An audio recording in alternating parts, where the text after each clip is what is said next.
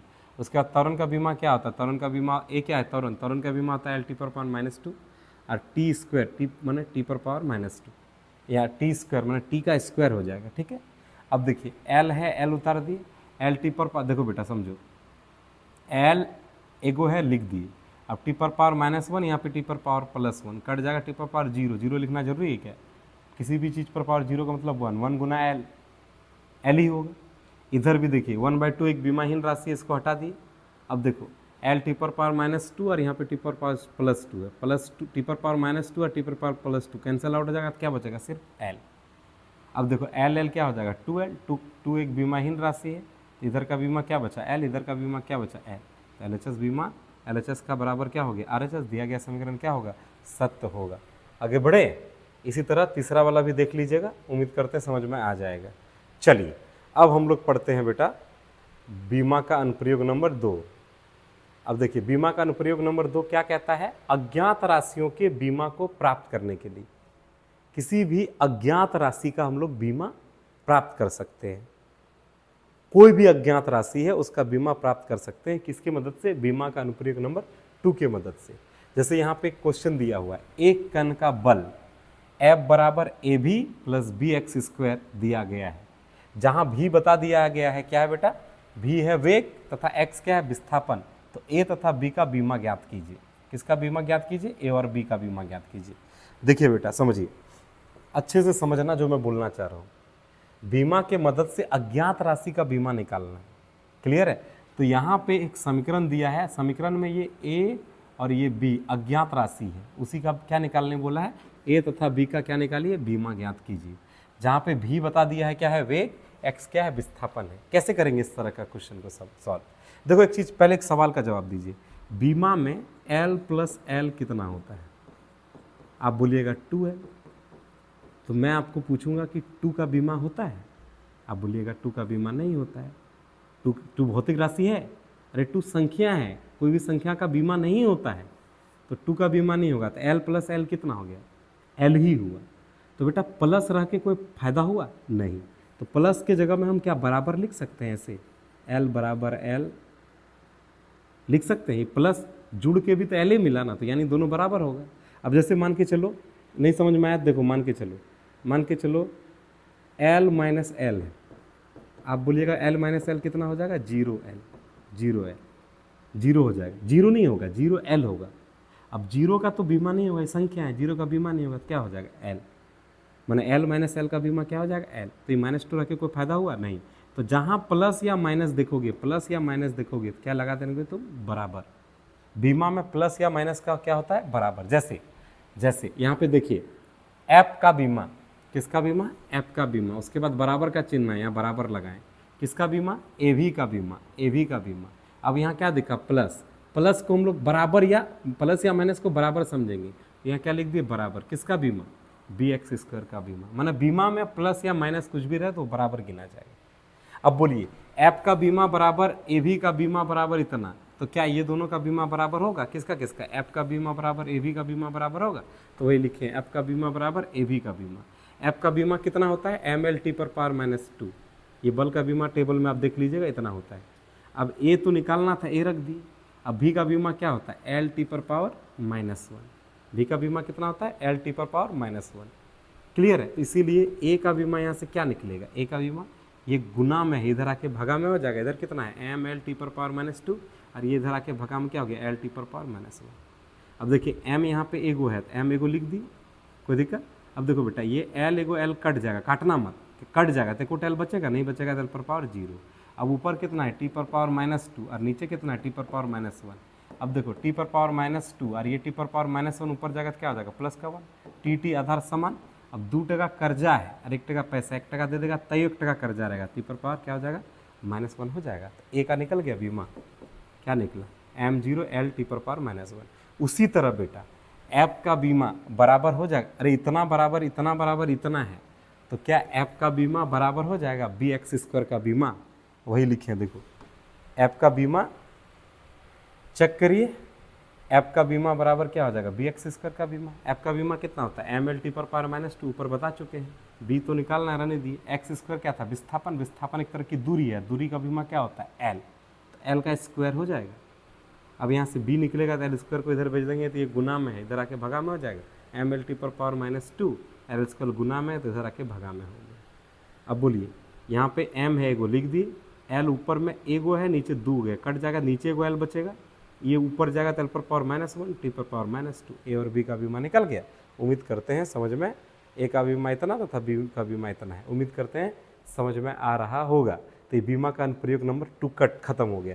अब एक क्वेश्चन और है, आप देख लीजिएगा, दिक्कत होगा तो कमेंट बॉक्स में बताइएगा, बाद में सॉल्यूशन बताया जाएगा। क्लियर है? देख लीजिएगा। ऐसे क्वेश्चन की तो कोई सीमा नहीं है, बस आपको निकालना सिखाना है। क्लियर है? उम्मीद करते हैं सॉल्यूशन देखने पर आपको समझ में आ जाएगा। चलिए अब बीमा का अनुप्रयोग नंबर 3 पढ़ते हैं। बीमा का कौन सा अनुप्रयोग पढ़ते हैं? बीमा का अनुप्रयोग नंबर 3 पढ़ते हैं। अब बीमा का अनुप्रयोग नंबर क्या कहता है? 3 बोलता है बीमीय समीकरण की सहायता से, कोई भी बीमा समीकरण की सहायता से विभिन्न भौतिक राशियों के मध्य संबंध स्थापित करना। इसका मतलब समझिए, बीमा के मदद से भौतिक राशियों के मध्य संबंध स्थापित करना है। जैसे बल का सूत्र क्या होता है, F बराबर ma सूत्र होता है। अब बोलेगा कि बल के लिए व्यंजक प्राप्त करें, जहाँ m वस्तु का द्रव्यमान है, a त्वरण है और F क्या है, बल है। तो F बराबर ma होता है। तो इस बीमा के मदद से सूत्र भी हम लोग प्रूव कर सकते हैं। जैसे यहाँ पे क्या बोल रहा है, देखिए बोलता है वृत्ताकार पथ पर किसी आवेशित कण पर लगने वाला अभिकेंद्र बल सेंट्रीपेटल फोर्स के लिए व्यंजक प्राप्त करें। अभिकेंद्र बल के लिए सूत्र निकालने बोला है। क्लियर है। यदि अभिकेंद्र बल का द्रव्यमान किस पे निर्भर करता है, द्रव्यमान m पे निर्भर करता है, वेग v पे निर्भर करता है और वृत्ताकार पथ की त्रिज्या पे निर्भर करता है r। अभिकेंद्र बल 3 चीजों पे निर्भर करता है, द्रव्यमान, वेग, वृत्ताकार पथ की त्रिज्या r पर निर्भर करता है। अब अभिकेंद्र बल के लिए सूत्र निकालने बोला है। देखो बेटा, मैं आपके लिए जानकारी के लिए बता दूं कि अभिकेंद्र बल का सूत्र होता है F बराबर mv² बटे r। ये क्या है, थोड़ा सा हम बात करते हैं। देखो बेटा, मौत का कुआं में देखा है, मौत का कुआं में आप लोग देखे होंगे, कोई वस्तु एक कुआं के चारों ओर, जैसे मोटरसाइकिल है या कार है, चारों ओर चक्कर लगाता है। तो ये कैसे चक्कर लगा रहा है, ये कुआं से नीचे क्यों नहीं गिर जा रहा है, नीचे गुरुत्वाकर्षण बल लग रहा होगा ना, तो नीचे गिरना चाहिए, नीचे नहीं गिर पाता, दीवार के चारों ओर घूमता है। क्यों जानते हैं, जब कोई वस्तु वृत्ताकार मार्ग में घूमता है तो उसके केंद्र की तरफ एक बल कार्य करता है, उसी बल को बोला जाता है बेटा अभिकेंद्र बल या अभिकेंद्रीय बल। क्लियर है। और अभिकेंद्र बल का सूत्र होता है F बराबर mv² बाय r। m क्या है, m जो वस्तु घूम रहा है उसका द्रव्यमान, v क्या है जिस रेखीय वेग से घूम रहा है वो वाला रेखीय वेग, और बेटा r क्या है इस वृत्ताकार मार्ग की त्रिज्या। यही वाला सूत्र प्रूव करना है। क्लियर है। तो इस तरह के क्वेश्चंस को हम लोग करेंगे कैसे, समझिए, इस तरह के क्वेश्चन को करेंगे कैसे। तो इस क्वेश्चन को करने के लिए आपको देखिए क्वेश्चन को एक बार देखना पड़ेगा और वो सूत्र हमको लेके आना है F बराबर mv² बटे r। देखिए समझिए, क्लास समझने की कोशिश करेंगे बेटा। देखिए F, देखिए जिसका सूत्र निकालने बोलेगा, किसका सूत्र निकालने बोल रहा है, अभिकेंद्र बल का। तो बल को किससे सूचित करते हैं, F से। बल को किससे सूचित करते हैं, F से। तो वो लिख लीजिएगा। अब अपने मन से समानुपाती चिन्ह लगाइएगा। किसका चिन्ह लगाइएगा, समानुपाती। अब किन किन चीज़ों पे निर्भर कर रहा है अभिकेंद्र बल, किन किन चीज़ों पे निर्भर कर रहा है। तो अभिकेंद्र बल द्रव्यमान पे निर्भर कर रहा है, लिख दीजिएगा। वेग पे निर्भर कर रहा है, लिख दीजिएगा। तथा वृत्ताकार पथ की त्रिज्या यानी छोटी r पे निर्भर कर रहा है, ये लिख दीजिएगा। अब इसके ऊपर में, जैसे बीमा के ऊपर में ABC चढ़ाते थे ना, तो इसके ऊपर में अपने मन से ABC चढ़ा लीजिएगा। क्या चढ़ा लीजिएगा, ABC। क्लियर है। सबसे पहले जिसके लिए सूत्र निकालना वो लिख के समानुपाती का चिन्ह लगा के वो किस पे निर्भर करता है, जिन पे निर्भर करता है उस पर ABC ऐसे चढ़ा लीजिएगा। अब समानुपाती हटेगा तो किसका चिन्ह आता है, बराबर के साथ एक नियतांक आता है। यहाँ पे नियतांक क्या है, K। अब m पर पावर a, v पर पावर b, r पे पावर c, इसको हम बोल देंगे समीकरण नंबर 1। कोई दिक्कत तो बोलिए, यहाँ तक समझ में आया। अब क्या करना है, देखिए ध्यान दीजिएगा। जहाँ k क्या है, एक नियतांक है, और नियतांक का बीमा नहीं होता है बेटा, k एक बीमाहीन राशि है। जब बीमा निकालेंगे तो k का बीमा नहीं होगा। चलिए अब सबका दोनों तरफ से बीमा लिखते हैं, इधर भी बीमा लिखेंगे उधर भी बीमा लिखेंगे। तो बोलिए, बल का बीमा जानते हैं ml² T⁻² होता है। k का तो k नियतांक है, इसका बीमा नहीं होगा। m का बीमा m हो जाएगा। v का बीमा वेग है, वेग का बीमा क्या हो जाएगा, L⁻⁻⁻1। क्लियर है, v वेग था, L⁻⁻⁻1 इसका बीमा होता है, उस पर पावर v। r क्या है, त्रिज्या, त्रिज्या का बीमा क्या हो जाएगा, त्रिज्या एक तरह की दूरी है, दूरी का बीमा l, इस पे पावर c है, रहने दी। अब देखिए बेटा, इधर कितना है, ml⁻² है। अब देखिए l गुना l क्या हो जाएगा, l²। नहीं सॉरी, m पर पावर यहाँ a था, रहने दीजिए, हो गया।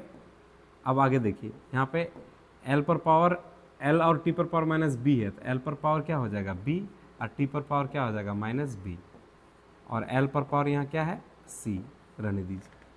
अब देखो बेटा, इधर ml⁻² है।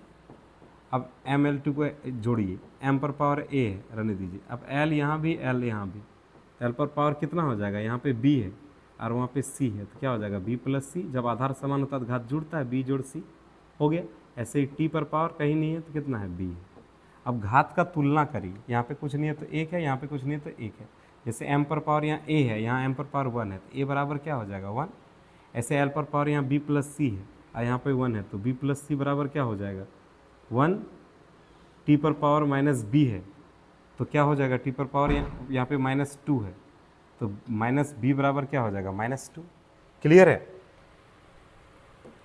देखिए यहाँ पे देखिए, अब यहाँ से तुलना किए समघातकता के सिद्धांत से। यहाँ पे एम पर पावर ए था, यहाँ एम पर पावर 1 है तो ए बराबर क्या हो जाएगा 1। एल पर पावर कितना है बी प्लस सी, यहाँ पे एल पर पावर 1 है तो B plus C equal to क्या हो जाएगा 1। टी पर पावर माइनस बी है, टी पर पावर -2 है तो माइनस बी बराबर क्या हो जाएगा -2। क्लियर है?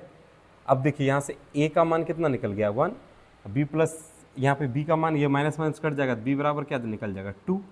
अब 2 का मान यहाँ पे बी के जगह में रखेंगे तो 2 को उधर भेजेंगे तो ये माइनस हो जाएगा, -2 हो जाएगा उधर जाकर।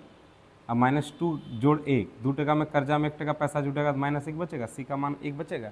अब इन सभी का मान ए बी सी का मान कहाँ उठाकर रखेंगे इस समीकरण 1 में। समीकरण 1 क्या था, F बराबर K M A V B R C, तो यहाँ पे ए बी सी का मान रखिए, यहाँ समीकरण 1 में ए बी सी का मान रखेंगे तो F बराबर क्या हो जाएगा के पर पावर एम पर पावर 1, वी पर पावर 2, आर पर पावर -1। अब -1 को नीचे लाएंगे तो क्या हो जाएगा आर पर पावर प्लस का 1, -1 को नीचे लाएं तो आर पर पावर प्लस का 1, +1 लिखना जरूरी थोड़ी। ठीक है, तो ये सूत्र मिल गया F बराबर के एम बी ए स्क्वायर। अब के का मान यहाँ पे कितना होता है, माना के का मान यहाँ ए लेते हैं, अपने मन से ये मानना होगा, नहीं तो यहीं तक भी छोड़ सकते हैं। के का मान 1 लिए तो F बराबर क्या हो जाएगा एम बी स्क्वायर बटे आर, एम बी स्क्वायर बटे आर। इसी प्रकार ये वाला एगो दिया हुआ है बेटा, बोलता है एक सरल लोलक पर विचार कीजिए। लोलक क्या होता है जानते हैं, घड़ी जो टिंग टिंग टिंग टिंग करता है वो हुआ लोलक, और उसमें जो लटका हुआ रहता है गोल जैसा उसको बोलते हैं गोलन, गोलक। क्या बोलते हैं, गोलक। तो बोलता है एक सरल लोलक पर विचार कीजिए जिसमें गोलक को एक धागे से बांधकर लटका दिया गया है जो गुरुत्व बल के अधीन गति कर रहा है, टिंग टिंग कर रहा है।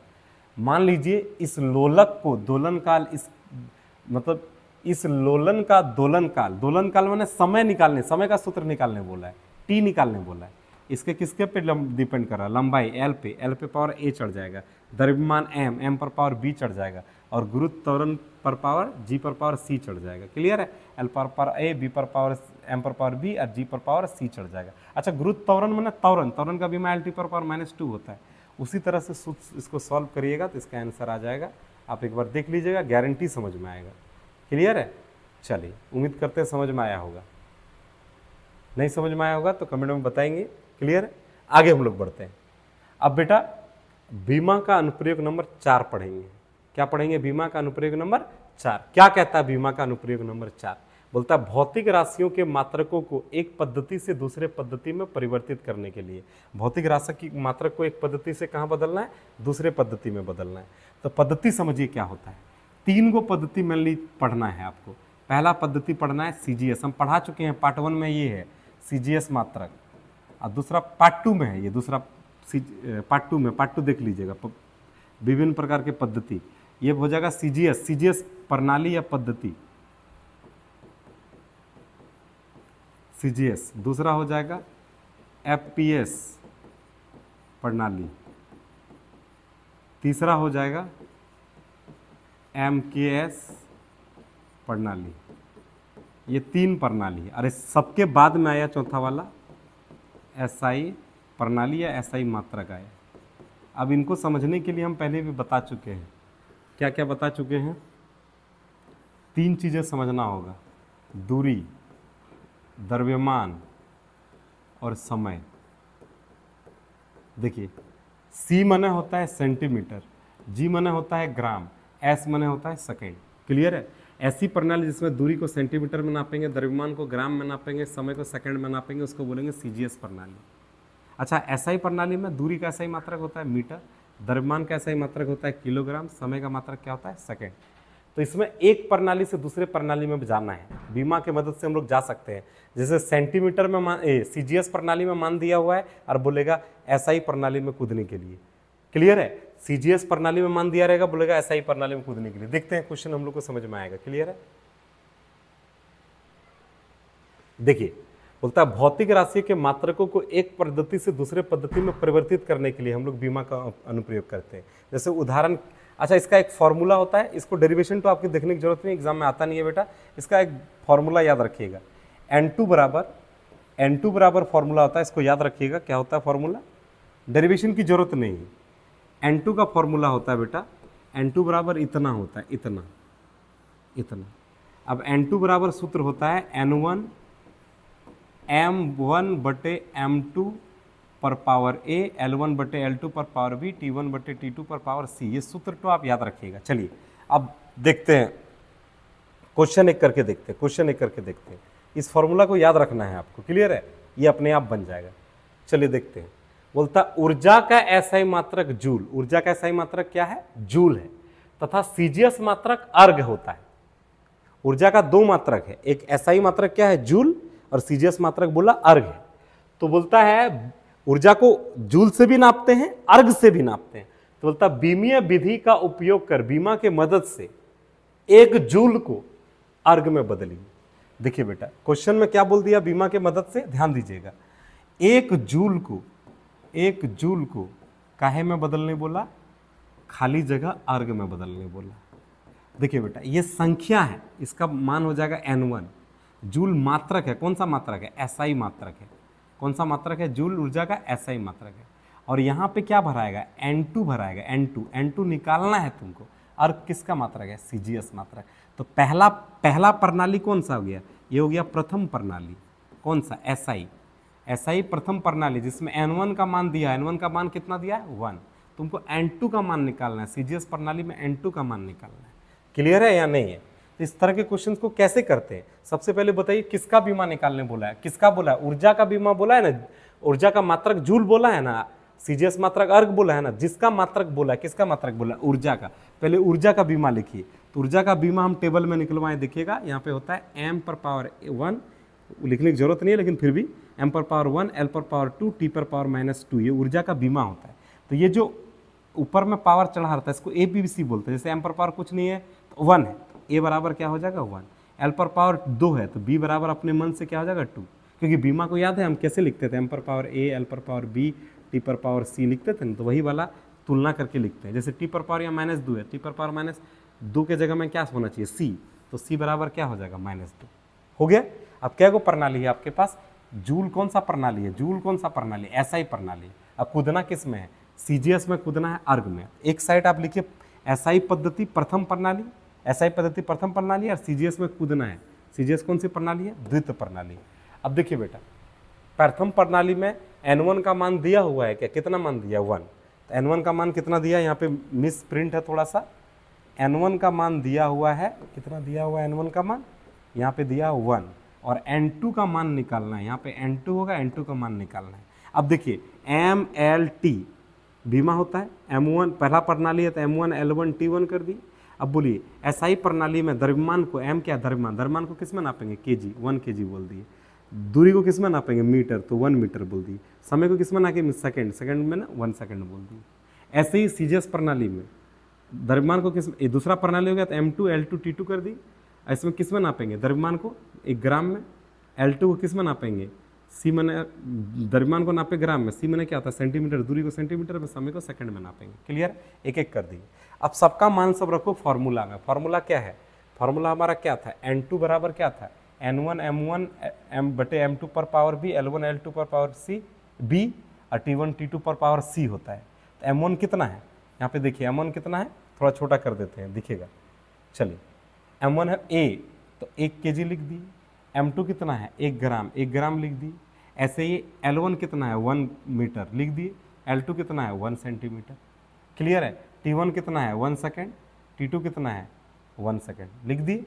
क्लियर है। अब ABC है, ABC का मान निकाले थे, A पर पावर 1, तो इस पर पावर कितना हो जाए A, यहाँ पे A का मान कितना है 1, B का मान यहाँ क्या निकाला था 2, तो B की जगह में 2 लिख देंगे। C पर पावर क्या निकाला था -2 लिख दिए। अब देखो बेटा, अब इसको सॉल्व करते हैं, ध्यान दीजिएगा। अब इसको सॉल्व करते हैं। अब देखो kg है और नीचे ग्राम है, kg को ग्राम में बदलेंगे तो 1 kg में कितना ग्राम, 1000 ग्राम। वैसे ही मीटर है, सेंटीमीटर नीचे है, मात्रक एक जैसा करिए। 1 मीटर में कितना सेंटीमीटर, 100 सेंटीमीटर, 100 सेंटीमीटर लिखिए। बाकी सेकंड कट जाएगा तो कितना हो जाएगा, 1 बचेगा। बाकी ऊपर में पावर यहाँ पे 1 था, यहाँ पे 2 था, यहाँ पे 2 पर पावर -2 था। क्लियर है। अब देखिए बेटा, 1 तो उतार दिए, अब ग्राम कट गया, सेंटीमीटर कट गया, तो यहाँ 1000 था, 1000 हो गया, 1000 पर पावर 1, तो मतलब क्या हो जाएगा, 1000 हो जाएगा। यहाँ पे 100 पर पावर कितना है 2, तो 2 लिख दिए। 1 पे पावर कितना है -2 लिख दिए। अब देखिए 1 को उतार दिए, 1000 उतार दिए। अब 100 का पावर कितना हो जाएगा 2, मैंने 100 गुना 100। अरे 1 पर पावर कुछ चढ़ा दो, हाथियों चढ़ा दो, किसी भी चीज़ पर पावर मतलब 1 पर पावर -2 चढ़ाएंगे तब भी 1 हो जाएगा। 1 पर पावर कुछ चढ़ाइए तब भी कितना होगा 1 ही होगा। क्लियर है या नहीं है, हाँ या ना। अगर माइनस मतलब सम में जैसे -2 चढ़ाएं, अब इतना समझिए नहीं यहाँ पे फिलहाल, उतना दिमाग मत लगाइए। 1 पर पावर -2 चढ़ाएं, इसका मान कितना हो जाएगा 1। क्लियर है या नहीं, खत्म। अब गुना करिए, 1 पर पावर क्या को 0 हो जाएगा 3 2 5 2 7, 7 को 0 हो जाएगा, मैंने 10 पर पावर कितना हो गया 7। n2 का मान कितना निकल गया 7। अब देखो बेटा 1 जूल, एक n1 था मात्रक था, 1 जूल बराबर खाली जगह अर्घ n2 की जगह में भरिए, क्या हो जाएगा 10 पर पावर 7 अर्घ। क्लियर है, तो 1 जूल में कितना अर्घ होता है 10 पर पावर 7 तक। तो बीमा के मदद से ये सब निकाल सकते हैं या नहीं निकाल सकते। ऐसे ही और एक सूत्र है कि बल का SI मात्रक होता है न्यूटन तथा CGS मात्रक है डाइन। 1 न्यूटन में कितना डाइन है आप देखिएगा तो आपको अच्छे से समझ में आ जाएगा, आप देख लीजिएगा। तो बीमा का इस तरह तीनों अनुप्रयोग, चारों अनुप्रयोग क्या हो गया यहाँ पे समाप्त हो गया। अब आते हैं बेटा इस चैप्टर का लास्ट पोर्शन की ओर। लास्ट का नाम है बेटा सार्थक अंक। क्लियर है, सार्थक अंक क्या होता है थोड़ा स्पीडली समझने की कोशिश करते हैं।